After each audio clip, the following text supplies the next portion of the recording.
Assalamualaikum warahmatullahi wabarakatuh. Alhamdulillah, alhamdulillahi rabbil alamin. Wassalatu wassalamu ala asrafi anbiya wal mursalin wa ala alihi wasahbihi ajma'in, amma ba'du. Puji dan syukur patut kita panjatkan kehadirat Allah SWT. Di pagi hari ini kita semua yang hadir di rumah Allah yang indah ini, Masya Allah, ya, telah diberikan rahmat dan karunia Allah. Insya Allah semua dalam keadaan beriman, Islam, sehat walafiat. Semoga sholawat dan salam selalu tercurahkan kepada junjungan kita Nabi Muhammad Sallallahu Alaihi Wasallam. Bapak Ibu jamaah yang dimuliakan Allah, wabil khusus saya berterima kasih kesempatan yang baik ini ada hadir Bapak Wakil Wali Kota yang mewakili Pak Gubernur. Terima kasih Pak Wakil Wali Kota. Salam saya kepada Pak Anies. Kemudian para alim ulama, guru-guru kita yang dimuliakan Allah. Ya. Datang juga Syekh Arsad nih, hafiz kita tadi, Arsam ya. Oh Sam, Masya Allah. Ya. Kita dipimpin tadi sholat ya. Kemudian pimpinan Yayasan Al-Marifat Bapak Fairuz Lubis, datang juga dari Sunda Kelapa Pak Ismail, dan tokoh kita Pak Alex. Sudah lama saya tidak jumpa. Saya minta maaf waktu diundang Bapak saya pas tidak ada di tempat. Ya, minta maaf, Masya Allah ya, kita ini manusia banyak kekurangan, jadi saling memaafkan. Dan saya juga tidak sendirian, saya didampingi juga rekan-rekan saya, Mayor Jenderal TNI Angkatan Darat, ya, sudah purna, ya, Alhamdulillah, ya, Pak Indra Hidayat, kemudian Marskal Pertama Sugiarto juga sudah purna, ya. Terima kasih Pak Giarto. Yang tidak kalah pentingnya Ketua Panitia, Masya Allah ya. Ini orang-orang yang risau ini. Barang siapa yang risau karena Allah ya, barang siapa yang pikirannya berpikir sejenak karena Allah ya, itu lebih baik ibadah 70 tahun katanya. Beliau ini risau ya. Bagaimana cara mengumpulkan ya, masjid ini biar rame. Maka beliau bentuk namanya Safari Subuh ya. Setiap bulan sekali yang sudah ketujuh ini, Masya Allah. Orang yang risau ini, dia risau se-Indonesia, dia dapat pahala seluruh orang Indonesia. Risau sedunia, dapat pahala risau juga sedunia itu. Orang yang risau ini dicontohkan oleh Nabi kita, Nabi Muhammad SAW. Ya, beliau waktu mau meninggal saja, risau Pak dengan umatnya. Bukan beliau mengucapkan la ilaha illallah yang dirisaukan, tapi bagaimana umati, as-sholah, as-sholah, as-sholah. Ini risaunya Rasulullah. Nah kita, apakah sudah risau dengan umat ini? Nah ini masalahnya. Maka, jadilah orang-orang yang risau di jalan Allah. Bapak hadirin yang dimuliakan Allah, hidup ini singkat, tidak lama ya. Dan saya juga ini waktunya singkat juga karena ditunggu di Masjid Al-Ittihad. Saya minta duluan, mohon dimaafkan. Sebenarnya kita hadir ke sini ini untuk apa? Ya, dengan hidup yang singkat dan Allah sudah ingatkan dalam firman-Nya dalam surat Al-Asr, Bismillahirrahmanirrahim wal asri. Demi masa kata Allah, innal insana lafi khusrin. Sesungguhnya manusia itu dari waktu ke waktu, dari masa ke masa dalam keadaan merugi. Ini warning. Warning daripada Allah untuk manusia. Ya. Tapi Allah lanjutkan surat itu, ilal ladina amanu, kecuali orang-orang yang beriman. Nah ini. Wa amilus soleha, dan orang-orang yang beramal soleh. Wa tawassaw bil haq, dan orang-orang yang saling nasihat tentang hak. Orang-orang yang dakwah. Orang-orang yang ngajak taat kepada Allah. Dan wa tawassaw bis sabar, dan orang-orang yang sabar, yang saling nasihat tentang kesabaran. Ada dua kelompok nanti yang merugi dan yang beruntung. Kita tentu yang hadir ini tidak mungkin ingin menjadi orang yang merugi. Insya Allah yang hadir ini semua beruntung. Ya. Kalau tidak menjadi kelompok yang beruntung, pagi ini mungkin tidak di sini, mungkin sudah jalan kaki, olahraga dulu. Yang dipentingkan bukan mendengarkan ilmu, ya, bukan seperti ini. Bayangkan duduk sesaat mendengarkan orang bicara di jalan Allah, ini lebih baik sholat sunat 1000 rakaat.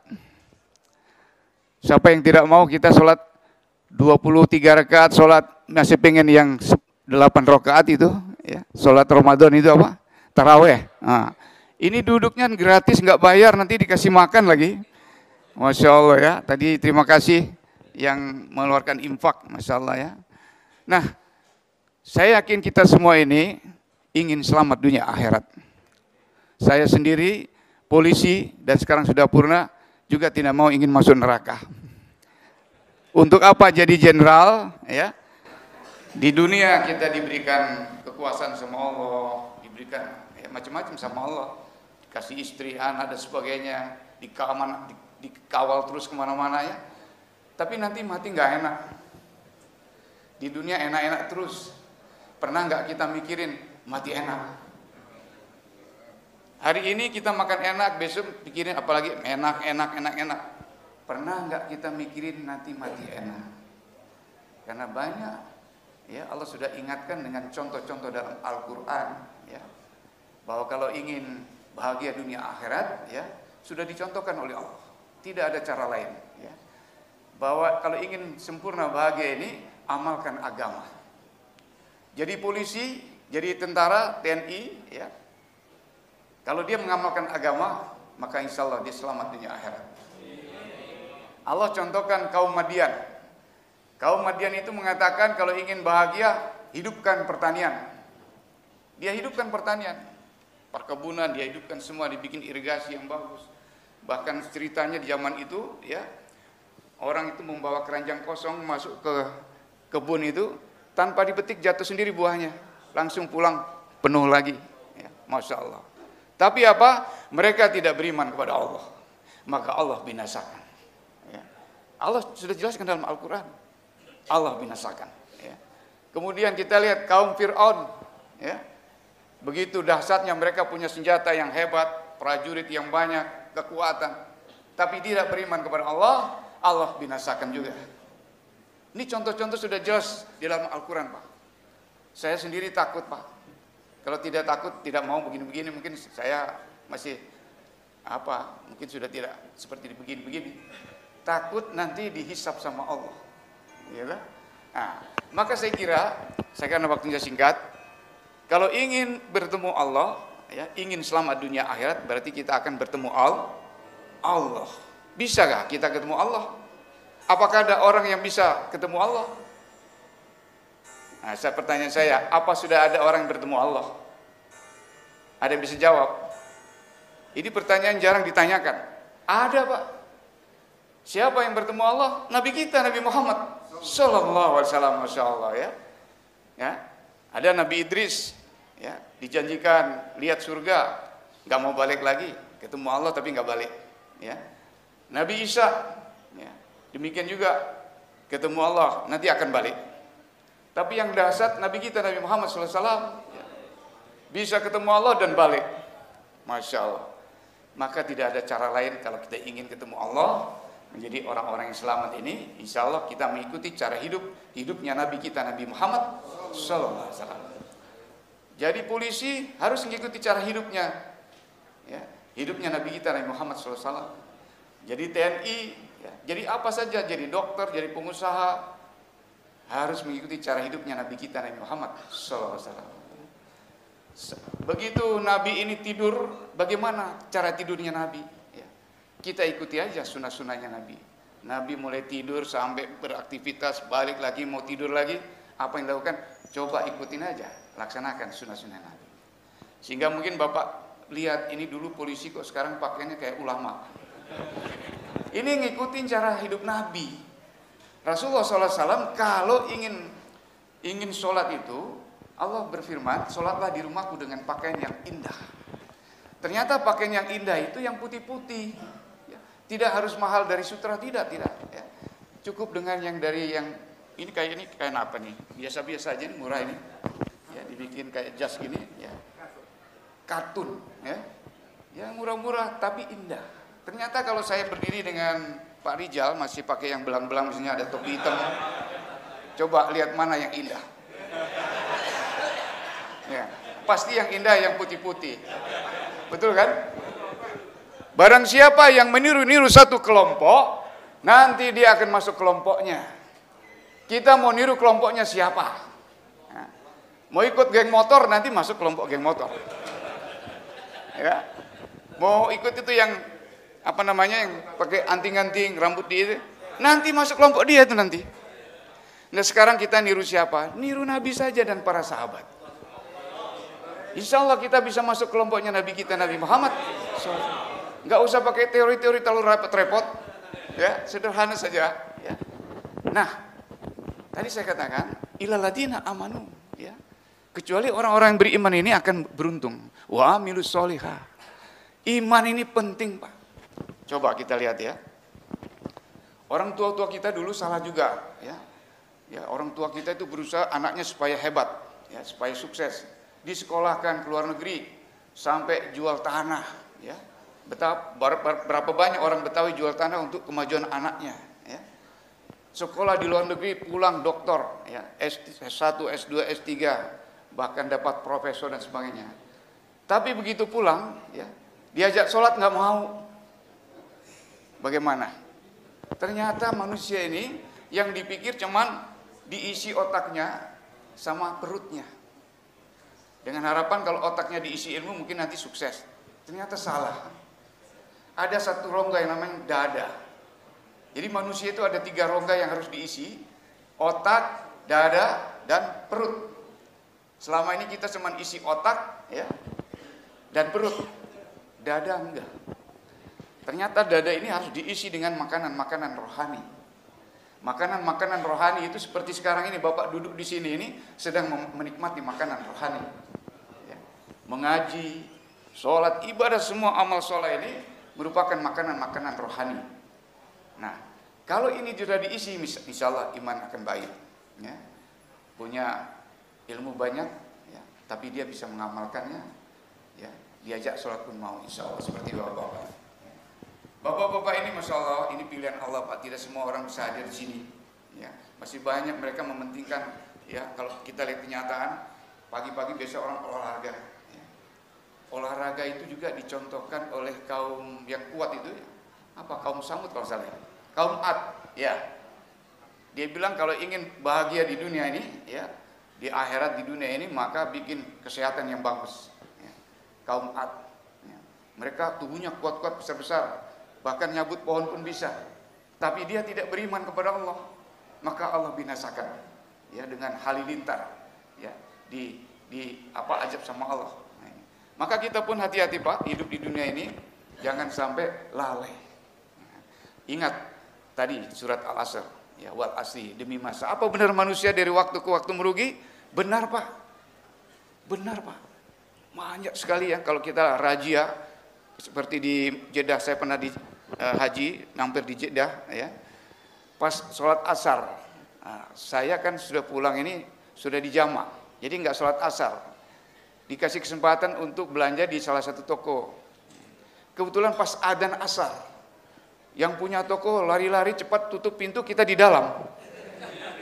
Dia bilang, Pak saya mau sholat asar. Kenapa Bapak mau sholat asar? Kita di sini.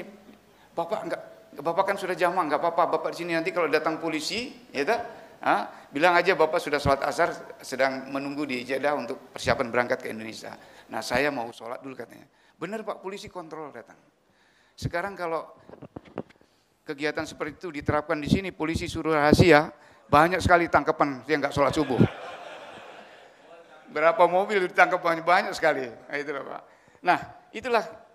Maka kalau ingin selamat dunia akhirat tidak ada cara lain, ya, perbaiki iman. Iman, yang kedua, perbanyak amal soleh. Ilaladina amanu wa amilus soleh. Amal soleh ini penting Pak. Amal soleh ini tidak cukup dengan banyak ilmu. tapi bagaimana mengamalkan prakteknya.